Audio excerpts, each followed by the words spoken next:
आज का कक्षा बीए भाग 1 का राजनीति विज्ञान प्रश्न पत्र द्वितीय प्रश्न पत्र का नाम भारतीय शासन एवं राजनीति प्रारंभ करने जा रहे हैं।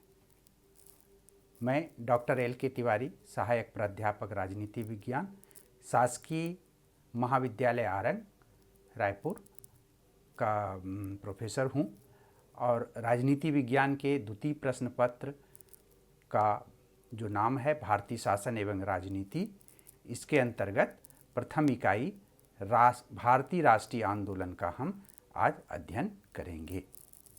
भारतीय राष्ट्रीय आंदोलन आपका पढ़ा हुआ विषय है। आपने कक्षा 8वीं 9वीं में जो है सामाजिक विज्ञान के अंतर्गत पढ़ चुके हैं। ये पूर्व परिचित विषय है, ऐसा नहीं है कि आप इससे परिचित नहीं हैं। और इसी राष्ट्रीय आंदोलन का परिणाम जो है हमें किस दिन मिलता है? 15 अगस्त 1947 को जो हम आज़ाद हुआ था, इसका परिणाम था। हम लोग 15 अगस्त को प्रतिवर्ष स्वतंत्रता दिवस मनाते हैं। तो हम अपने विषय का प्रारंभ करने के पहले हम जान लें कि राजनीति विज्ञान का जो द्वितीय प्रश्न पत्र है भारतीय शासन एवं राजनीति, इसमें 5 इकाई होंगे, जिसमें से प्रथम इकाई का प्रथम चैप्टर ही जो है भारतीय राष्ट्रीय आंदोलन है। हम अध्ययन के लिए भारतीय राष्ट्रीय आंदोलन को क्या किए हैं? हमने उसको 3 भाग में बांट लिया है। भारतीय राष्ट्रीय आंदोलन को अध्ययन के लिए हमने 3 भाग में बांटा है। पहले भाग में हम उसको रखे हैं 1757 की पलासी की लड़ाई से लेकर 1856 तक की घटना को रखे हैं। और ये घटना के बाद दूसरा पॉइंट्स में हम क्या रखे हैं कि 1857 का प्रथम स्वतंत्रता संग्राम से 1884 तक की घटना को हम इसके अंतर्गत रखे हैं। और तृतीय में जो है 1885 से लेकर स्वतंत्रता यानी 15 अगस्त 1947 तक की घटना को रखे हैं। तो सामान्यतः जब हम भारतीय राष्ट्रीय आंदोलन की बात करते हैं तो इसका अभिप्राय यही होता है कि भारतीय राष्ट्रीय आंदोलन का शुरुआत जो है 1885 से हुआ। 1885 में भारतीय राष्ट्रीय कांग्रेस की स्थापना की गई। उसी समय से जो है इस आंदोलन का शुरुआत माना जाता है और उस समय से लेकर यह हमें जो आज़ादी मिली है 15 अगस्त 1947 तक के कालखंड को हम भारतीय राष्ट्रीय आंदोलन कहते हैं। लेकिन कोई भी आंदोलन अपने आप शुरू नहीं होता, उसके पीछे कुछ न कुछ बहुत सारे कारण थे। तो हम पहले यह जान लें कि भारतीय राष्ट्रीय आंदोलन क्या है। तो भारतीय राष्ट्रीय आंदोलन लंबे समय तक अंग्रेज़ों के विरुद्ध संचालित एक प्रमुख आंदोलन था। यह क्या था? अंग्रेज़ों के विरुद्ध में जो है एक संचालित प्रमुख आंदोलन था।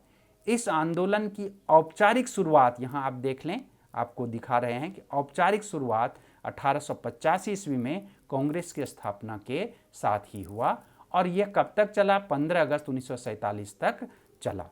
तो इस तरह से हम देखते हैं कि कोई भी आंदोलन जो हमने किया है या भारतीयों ने जो किया है, उसी का परिणाम हमें क्या है? आज जो हम स्वतंत्र हैं, हम स्वतंत्रता का उपयोग कर रहे हैं, इनमें इन राष्ट्रीय आंदोलन का बहुत ही महत्वपूर्ण योगदान था।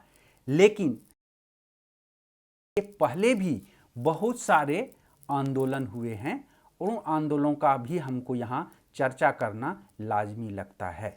हम इस अध्याय में जो पढ़ेंगे वह है कि 1857 की पलासी की लड़ाई से लेकर 1856 तक कौन कौन सी घटनाएं घटी या कौन कौन सा अंग्रेज़ों के विरुद्ध विद्रोह हुआ, उसके बारे में हम जानकारी लेंगे।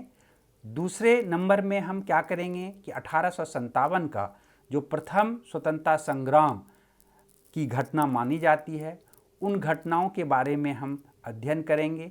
उनका मूल कारण क्या था, उसके असफलता के क्या क्या कारण थे और उस क्रांति का यानी प्रथम स्वतंत्रता संग्राम 1857 के क्रांति का हमें क्या परिणाम सामने आया और इस क्रांति के बाद 1884 के बीच और छोटे छोटे जो घटनाएं घटी उसके बारे में इस अध्याय में हम पढ़ेंगे।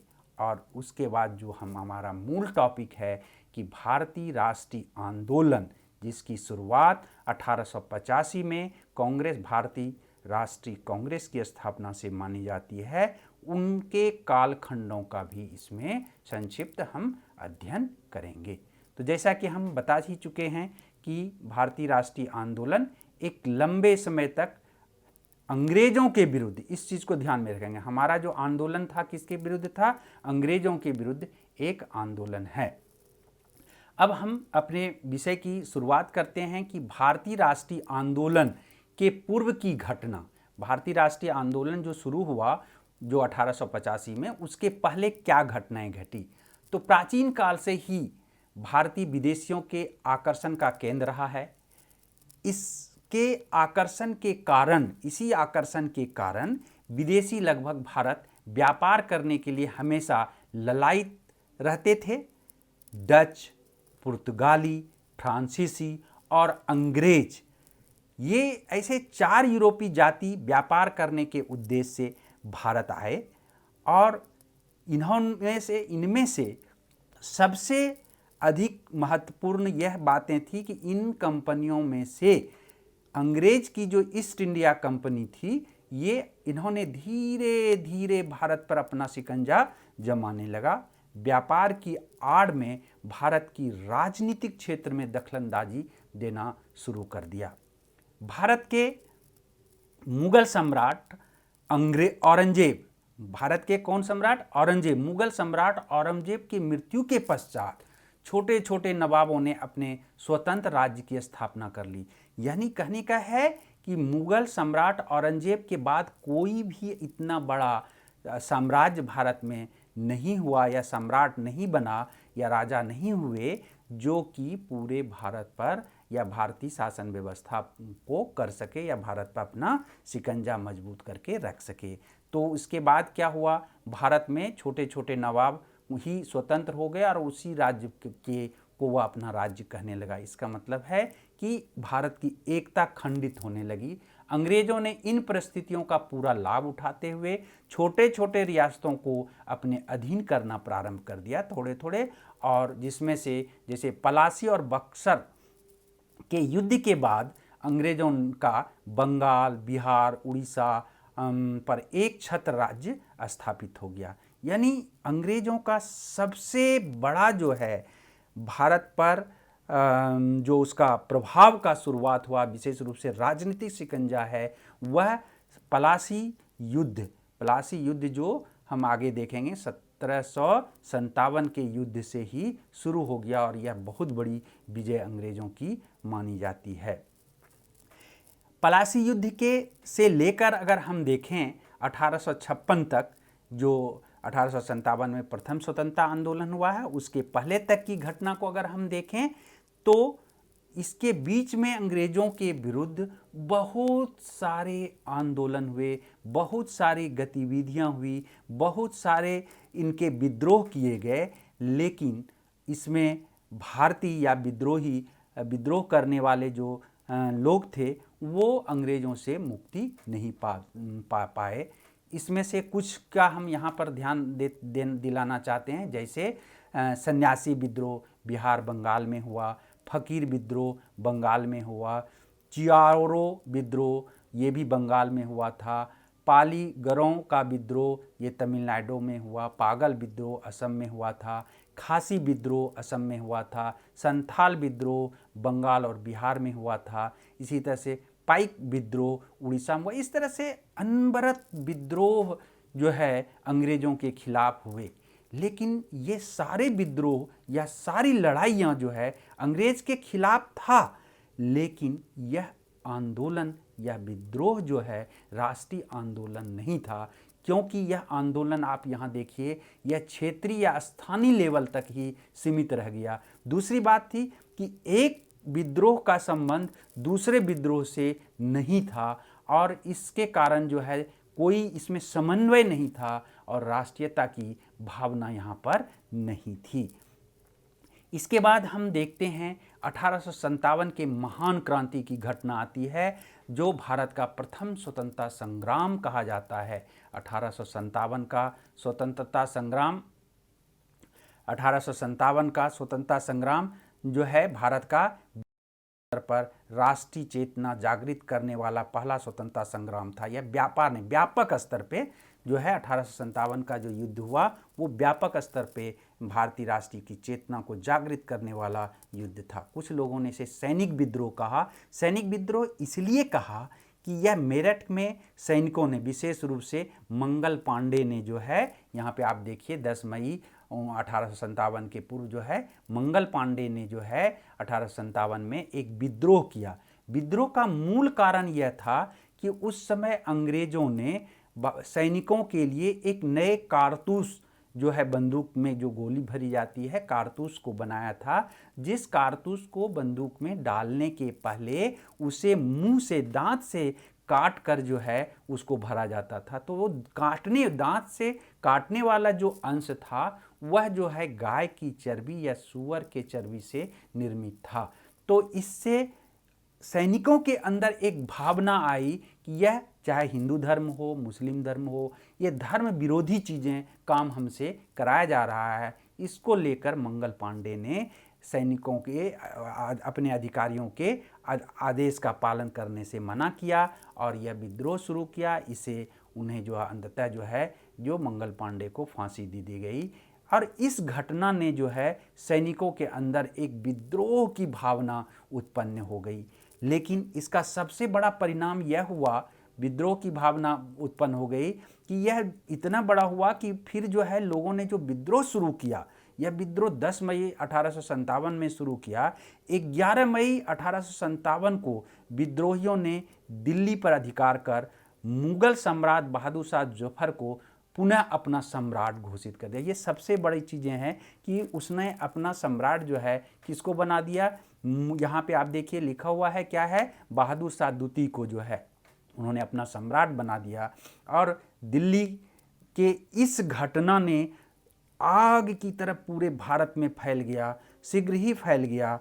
और उसके बाद जो है यह विद्रोह पूरे देश में जो है जो शुरू हो गई। कानपुर में, लखनऊ, बरेली, जगदीशपुर जो बिहार में है, झांसी, अलीगढ़, इलाहाबाद, फैजाबाद, ग्वालियर, हर क्षेत्रों में यह आग की लपेट की तरह जो है अंग्रेजों के विरुद्ध आंदोलन शुरू हो गया।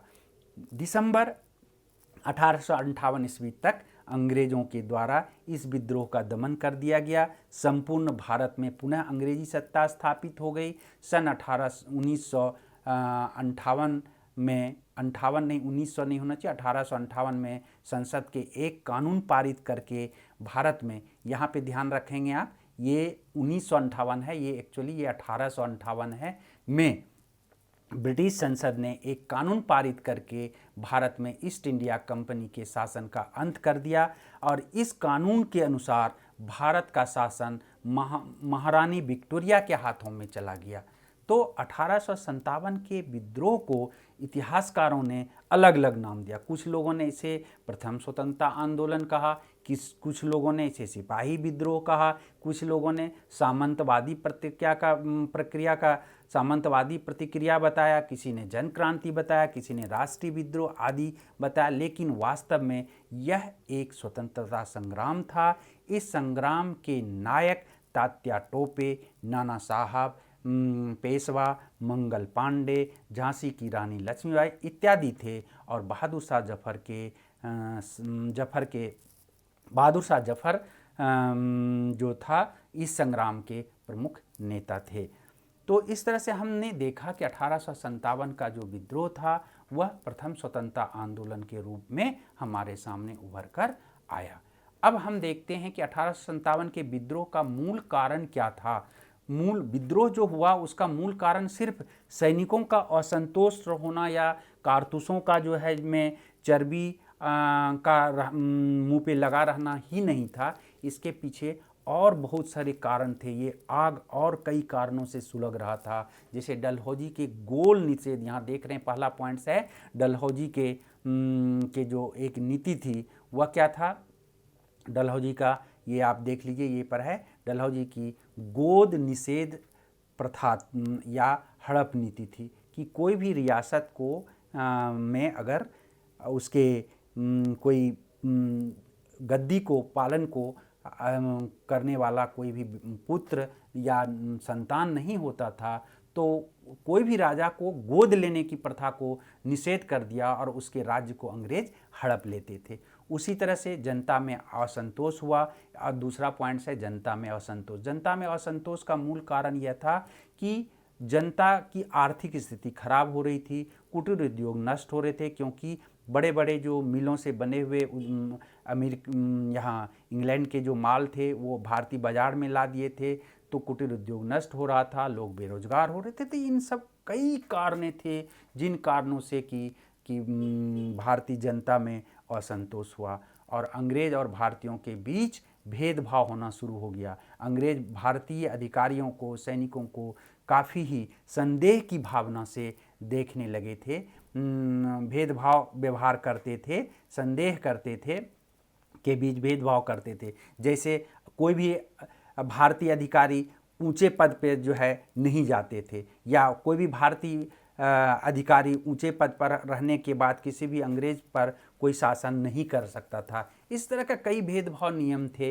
टैक्स को बढ़ा दिया गया। अगला पॉइंट्स है नए कारतूस, जिसकी चर्चा हम कर सकें। नए कारतूसों का प्रचलन में आया। धार्मिक कारण इसको जोड़ा गया कि अपने धर्म, ब्रिटेन के लोग जो थे अपने धर्म का यहाँ प्रचार करते थे, उनके धर्म को जो लोग मान लेते थे उसके साथ वो उदारतापूर्ण व्यवहार करते थे।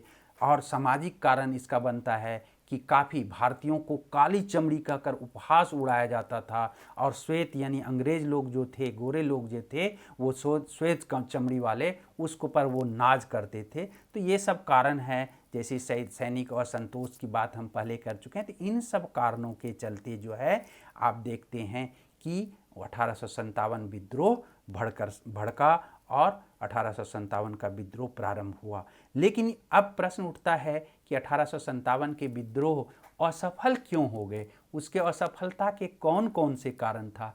तो इसके भी कई कारण हैं। यहाँ कुछ पॉइंट्स हम आपको बता रहे हैं कि यह विद्रोह स्थानीय, असंगठित और सीमित था। यह पूरे भारत में भले ही थोड़ा थोड़ा था, लेकिन उस लेवल पे, राष्ट्र लेवल पे जो है यह नहीं विकसित हो पाया था। दूसरा जो इसमें है कि अच्छे साधन और धनाभाव के कारण भी यह विद्रोह असफल हुआ। अंग्रेज की तुलना में इन विद्रोहकारी आंदोलनकारी लोगों के पास अच्छे संसाधन नहीं थे। इसके बाद शिक्षित वर्ग जो भारत में थे वो उदासीन रहा, इस विद्रोह से अपने आप को अलग थलग रखा। साथ साथ लोगों में राष्ट्रीय भावना का अभाव रहा। उसके अलावा अंग्रेज़ों के पास भारतीयों से कहीं अधिक संसाधन था। जो अंग्रेज जो कि भारतीयों के विरुद्ध लड़ रहा था उसके पास संसाधन अधिक थे। अंग्रेज़ों को भारतीयों से अधिक सशक्त संगठन था। कुछ देशी रियायत के राजाओं ने जो है सहयोग नहीं किया आंदोलनकारियों का। कुछ देशी रियासत के लोगों ने सहयोग नहीं किया, बल्कि उन्होंने विद्रोहियों को दबाने में अंग्रेज़ों की सहायता की। और इसके अलावा एक पॉइंट्स यह भी बनता है कि बहादुर शाह द्वितीय जो है का नेतृत्व कमज़ोर था। वह उतने कुशल नेतृत्व नहीं कर पाया, जिसके कारण कि हमारा विद्रोह आगे बढ़ सकता था। साथ साथ आंदोलनकारी के पास कोई ठोस लक्ष्य नहीं था। बिना लक्ष्य का आप कहीं नहीं जा सकते। जब तक आपके पास कोई ठोस लक्ष्य ना हो तब तक आप जो है कुछ काम नहीं कर सकते। तो कोई स्पष्ट लक्ष्य नहीं था, कोई स्पष्ट योजना नहीं थी। किसी भी कार्य की सफलता के लिए ये बात ध्यान रखें कि एक स्पष्ट लक्ष्य होना चाहिए और उसके स्पष्ट योजना होना चाहिए। इसके अभाव में हमें सफलता नहीं मिलती। इन सब कारणों से जो है 1857 का विद्रोह जो है वह अंग्रेज़ों ने दबा दिया और यह असफल हो गया। लेकिन इसके कई परिणाम सामने आए। 1857 विद्रोह के कई परिणाम यहाँ पर देख रहे हैं हमारे सामने आए, दूरगामी परिणाम सामने आए। तो पहला परिणाम यह हुआ कि इसके पहले ईस्ट इंडिया, 1857 के पहले जो है ईस्ट इंडिया कंपनी का शासन था, उसका अंत हो गया और 1858 ईस्वी के अधिनियम के तहत भारत पर जो है शासन महारानी विक्टोरिया का हो गया, और महारानी जो है जो अब इसका शासन भारत पे संचालित करने लगे। हिंदू और मुस्लिम, अंग्रेज़ों को सबसे बड़ा डर लगा कि 1857 के विद्रोह में हिंदू मुस्लिम सब दोनों ने मिलकर जोरदार इसका विरोध किया था। अतः अंग्रेज़ों ने एक नीति अपनाई जिसको आप जानते हैं, फूट डालो और शासन करो की नीति को अपनाया, और फूट डालो शासन करो नीति के तहत ही जो है हिंदू मुस्लिम को दोनों के साथ अलग अलग और कुछ लोभ देकर जो है अलग करने का प्रयास करने लगा। अंग्रेजी सेना, अगला पॉइंट्स जैसे है कि भारतीय सेना का अंग्रेज़ों द्वारा पुनर्गठन किया गया। भारतीय सेना पर अंग्रेज़ों को विश्वास हट गया और उसका फिर से जो है गठन किया गया, और इन सैनिकों पर, मैंने भारतीय अधिकारियों पर, सैनिकों पर ब्रिटेन के लोग जो है, ब्रिटिश शासक जो है वह क्या करने लगे, अविश्वास करने लगे, उन पर विश्वास नहीं होने लगा। साथ साथ जो है अगला है कि अंग्रेजी शिक्षा का प्रचार हुआ, इसीलिए ब्रिटेन के से जो है कोशिश किया गया कि यहाँ के लोगों को अंग्रेजी शिक्षा दी जाए। वो शिक्षा का हमें से जब ग्रहण किए तो हम कूटमंडूकता की प्रवृत्ति से मुक्ति मिली, हमें अज्ञानता से ज्ञान की ओर हम बढ़े। तो ये एक अच्छा परिणाम था। अंग्रेज़ों ने अपने लाभ के लिए अंग्रेजी शिक्षा पद्धति का प्रसार किया था, लेकिन यह हमारे लिए बहुत बड़ा सिद्ध हुआ। यह हमारे लिए जो है बहुत ही एक रामबाण के रूप में सामने आया। उसके बाद इसी के चलते जो है जब हम अंग्रेजी शिक्षा का ग्रहण किए तो भारतीयों में राष्ट्रीय जागरण तेज़ी से होने लगा। 1800 उसी का एक परिणाम हुआ कि 1878 में भारतीय संघ की स्थापना की गई और मुगलों के शासन का अंत हो गया। भारत में संघीय न्यायपालिका की स्थापना की गई। ये चीज़ ध्यान रखेंगे कि भारत में पहले अलग अलग राज्य प्रांतों की न्यायपालिका थी, अब एक संघीय न्यायपालिका की स्थापना की गई। और आप ये जानते हैं कि इसके पहले भारत में गवर्नर जनरल जो पद होता था उसकी जगह वायसराय पद का निर्माण किया गया, और भारत के अंदर जो सामंतीय ढांचा था वो चरमरा गई। तो इस तरह से 1857 के विद्रोह के जो है ये परिणाम सामने आए। लेकिन 1857 के विद्रोह के बाद भी आगे कई विद्रोह हुए, जैसे नील आंदोलन बंगाल में हुआ, दक्कन विद्रोह महाराष्ट्र में हुआ, किसान आंदोलन उत्तर प्रदेश में भी हुआ। तो इस तरह से हम दूसरा जो पार्ट था जो है उसका हम अध्ययन कर चुके कि ये जो है 1857 से लेकर जो है ये 1885 के बीच जो है के पहले की घटना का हम जिक्र कर लिए। अब जो मूल है कि भारतीय राष्ट्रीय आंदोलन, सही अर्थों में भारतीय राष्ट्रीय आंदोलन की शुरुआत 1885 ईस्वी में भारतीय राष्ट्रीय कांग्रेस की स्थापना से माना जाता है। भारत के राष्ट्रीय आंदोलन को हम 3 भागों में बांट सकते हैं। प्रथम चरण में 1885 से 1905 ईस्वी तक है। इस काल में भारतीय राष्ट्रीय कांग्रेस की स्थापना की गई, पर लक्ष्य अस्पष्ट नहीं था। सबसे बड़ा चीज़ था, पहला जो चरण था राष्ट्रीय आंदोलन का उसमें लक्ष्य स्पष्ट नहीं था, लक्ष्य अस्पष्ट था। यह वर्ग पश्चिम के उदारवादी विचारधारा से प्रभावित था।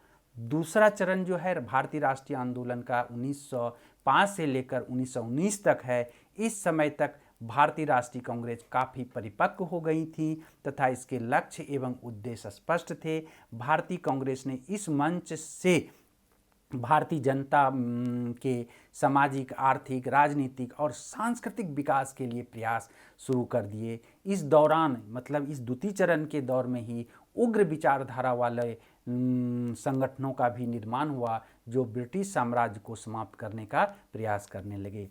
और राष्ट्रीय आंदोलन का तीसरा और अंतिम चरण 1919 से 1947 तक का काल है।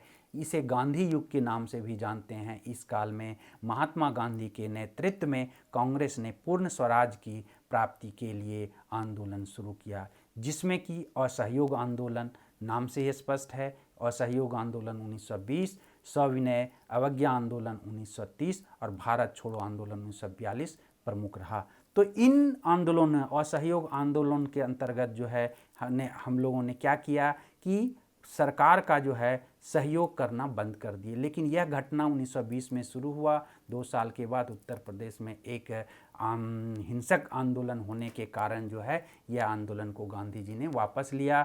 सविनय अवज्ञा आंदोलन के तहत नमक कानून को तोड़ा गया, विनयपूर्वक सरकार के नियम कानून को तोड़ा गया और अंत में जो है भारत छोड़ो आंदोलन जो था वो पूरी तरह से यह बोला गया कि अंग्रेज को जो है भारत से वापस जाना ही पड़ेगा। भारत छोड़ो जो 1942 में किया, ये सबसे बड़ा आंदोलन रहा।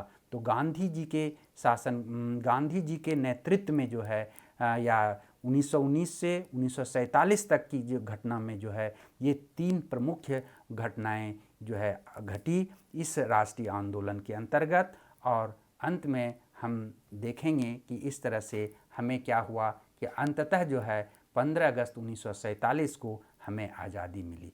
तो ये था भारतीय राष्ट्रीय आंदोलन के पूरी एक संक्षिप्त परिचय, संक्षिप्त जानकारी।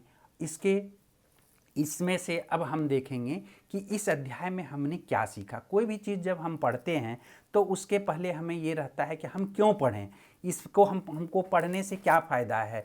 तो इस अध्याय से हमने क्या सीखा, इसको जब हम चिंतन करते हैं तो हमने क्या क्या चीज़ सीखा कि भारत की आज़ादी के लिए लंबे संघर्ष करने पड़े हैं।